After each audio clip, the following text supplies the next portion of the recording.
Well, as we mentioned before, one of the hot topics today, probably the hottest topic, is the cover of Rolling Stone magazine with Dzhokhar Tsarnaev looking just as cute as a button.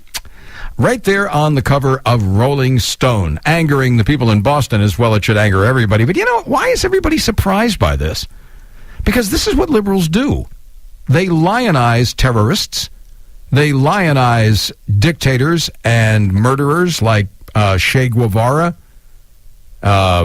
Hugo Chavez, Stalin, even Hitler, until they discovered the gas chambers. They were all in with Hitler. I mean, you know, the economies of scale and all that stuff. Oh, it's great thing. You know, fascism, which was really National Socialism. Of course, they've tried to hide that for the past 60 years. Anyway, so, I mean, the cover of Rolling Stone. Well, hey, does anybody remember what was on the cover of the New York Times Magazine on September 11th, 2001? It was Bill Ayers, the man who hates capitalism, standing on an American flag. Bill Ayers, murdering Weather Underground terrorist, him and his wife, now, of course, esteemed members of the educational community at the University of Illinois, where he has been spending his life establishing and generating communist curricula for your kid that goes to college. See, and you wonder where we get that that lawyer that we played for you on Greta Van Sustern's show. I have a greater duty than the law. I'm a social engineer. Okay. So anyway, so there is Bill Ayers murdering terrorists on the front page of the New York Times Magazine, claiming he was sorry he hadn't done enough to destroy capitalism. Well, of course, later on that morning, he got his wish as two airplanes flew into the center of capitalism, the World Trade Center. So why should we be surprised by any of this? Big Brother, heads up. Paranoia strikes deep into your life, it will creep. It ain't paranoia if they're really after you. Starts when you're always afraid. Dr. Johnny Fever. Step out of line, the man comes. You know, this is an almost unbelievable story. For a while I thought maybe it was from The Onion. How many of you know what the Third Amendment is to the Constitution? Anybody? It's about quartering troops in people's homes. Now, this was a big deal during the American Revolution because the British would do that. You know, they just walk into your house, sit down, start eating your food, and just take over. So the Third Amendment was, no quartering of troops. All right, well, there's a Nevada family is filing a lawsuit after police literally seized their house to use as a command post after entering without a warrant and assaulting family members. Now, again, this is one of the things that started the American Revolution. Now, for those who snooze through civics class, recent news events have provided an education on the U.S. Constitution, the bedrock of the American Republic, assaulted, by the way, by an administration that views it as obstructionist and irrelevant, and by courts that view it as a living document, which is to say it means whatever any liberal wants it to mean on any given day. Okay, so the contraceptive mandate with Obamacare has assaulted the Constitution's freedom of religion guarantee in the First Amendment, for one.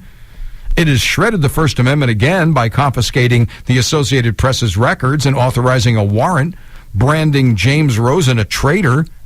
Oh, and let's not forget the guy that's in prison for making the movie that they used to blame Benghazi on. He's in prison without no bail, so nobody can talk to him. Now, we've also learned about the Fifth Amendment, the one that the IRS-exempt organization's chief Lois Lerner invoked to prevent her right against self-incrimination for trampling on the same right of everybody else. And also, they've shredded the 10th Amendment, and arguably the NSA surveillance program violates the Fourth Amendment, the one that reads the right of the people to be secure in their persons, houses, papers, yada, yada. Okay, well, speaking of the Fourth Amendment against unreasonable search and seizure, consider the case of Mitchell, the Mitchell family of Henderson, Nevada. The Mitchells filed a lawsuit on July 1st after their home was seized by police, who claimed they needed it to gain a tactical advantage in a domestic violence investigation in the neighborhood. This act by a militarized police force would also seem to violate the Third Amendment of the Constitution, which reads, "No soldier shall in time of peace be quartered in any house without the consent of the owner, nor in time of war, but in a manner to be prescribed by law." Now, according to the complaint, when the cops showed up, the homeowner, Anthony Mitchell, refused to vacate his castle, as it were, whereupon the police smashed through the door, forced him to the floor at gunpoint, then shot him and his dog with rounds of pepper spray pellets. Police then allegedly handcuffed and arrested Mitchell in connection with obstructing a police officer before occupying his home.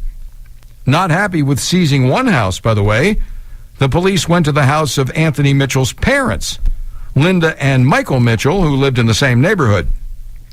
There, they lured Michael Mitchell out of his house by saying that they needed his help to persuade the neighbor involved in the domestic dispute to surrender.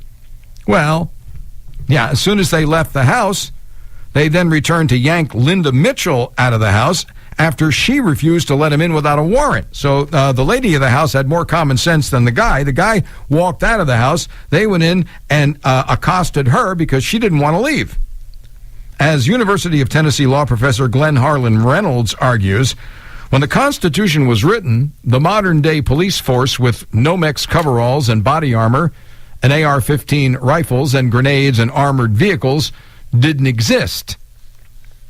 Or they, too, would have been mentioned in the Third Amendment.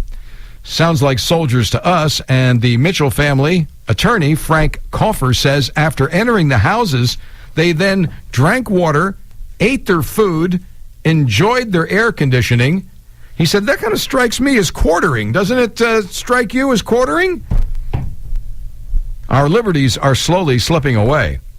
Well, I would argue with that. I think they're rapidly slipping away, whether it be on the grounds of fighting terrorism, fighting crime, or that favorite liberal canard, if it saves just one life.